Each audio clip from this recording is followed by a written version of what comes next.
Alors comme on peut remarquer, c'est un art qui nécessite une très très grande mobilité et surtout une énorme souplesse, d'où le gros travail qui est fait sur la mobilité.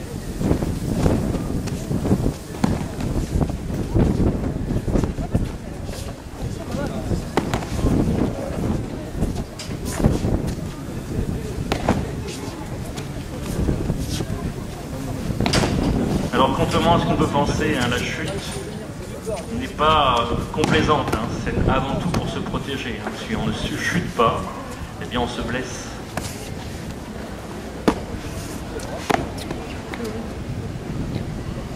Et l'immobilisation est du même tonneau. Si on ne subit pas correctement, on se blesse aussi. Donc cette pratique est de faire pratiquer des gens de tous âges, les jeunes avec les vieux et les femmes avec les hommes. On ne peut pas vous présenter d'enfants, mais il nous arrive souvent d'organiser des démonstrations où des enfants pratiquent avec des adultes sans aucune difficulté.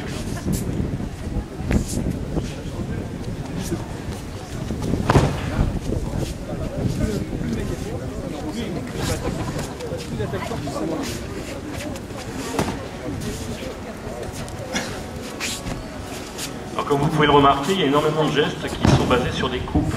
Tout simplement parce que l'aïkido a été conçu par un homme qui au départ était un kendoka et qui est un guerrier.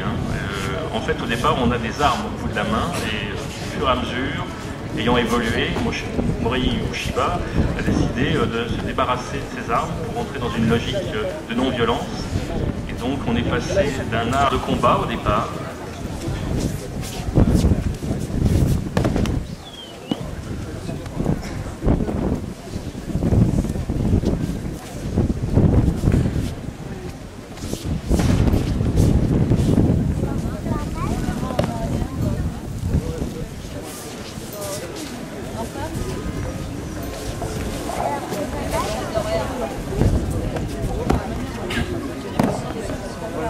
Alors comme vous pouvez le remarquer, les immobilisations se font essentiellement sur les articulations,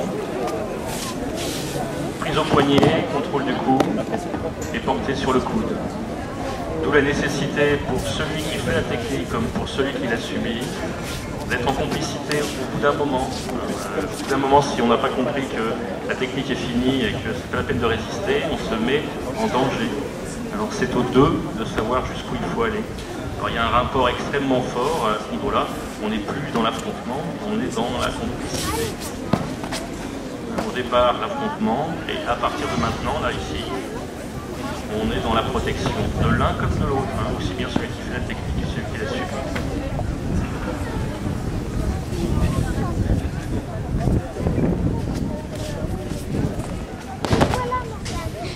Là aussi, vous avez remarqué, la chute, c'est avant tout pour éviter de plus avoir de poignée.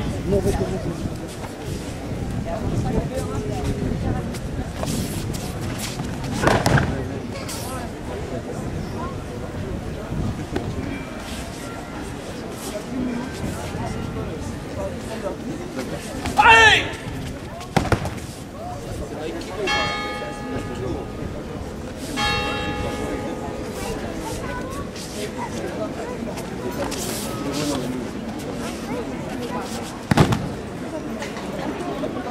Alors la pratique des armes dans nos cours n'intervient que sur une petite pratique d'armes et ce qui suit, la dernière heure, est une application de ce qui a été vu aux armes et à main nue. Alors ici, l'intérêt c'est que vous avez un ancien qui pratique avec un débutant. Avec effectivement tout le problème qu'il peut y avoir de compréhension, le débutant n'étant pas éduqué, mais le travail de l'ancien est de veiller à la progression et à l'intégrité du débutant. Et puis, je sais qu'avec lui, je peux mettre ici.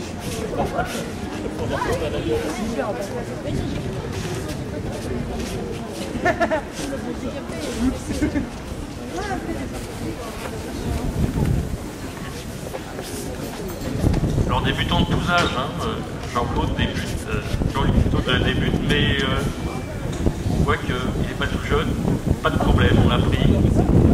Et il a fait d'énormes progrès l'année dernière en termes de souplesse, en pensant qu'on a un sabre au bout de la main. Ici vous avez le bockel, c'est-à-dire le sabre en bois, qui est le moyen d'avoir une étude de ce qu'est le sens même de la X. Donc on vous présente le salut. Et donc on travaille énormément aussi tout ce qui touche les katas du sabre en bois. Ensuite, y retrouver des applications à main nue.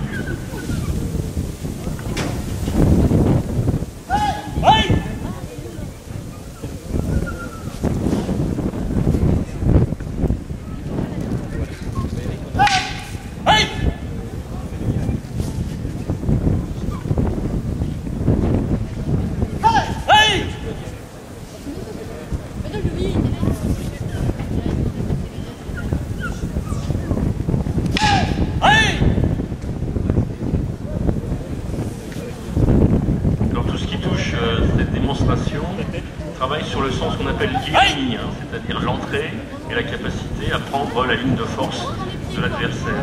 L'aïkido, c'est prendre l'énergie de l'adversaire, au départ pour anéantir sa violence, et ensuite pour rentrer en contact avec lui et aller ailleurs, c'est-à-dire, comme c'est le cas ici, échapper à la violence.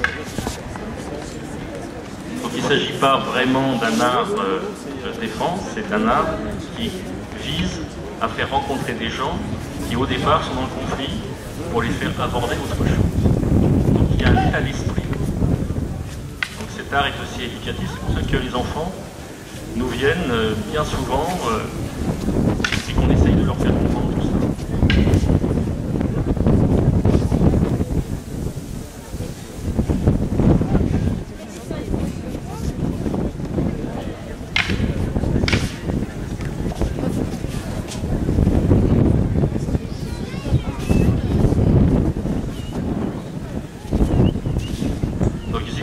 Un kata ou l'échappement, on est dans le grimi, mais voilà, le contact.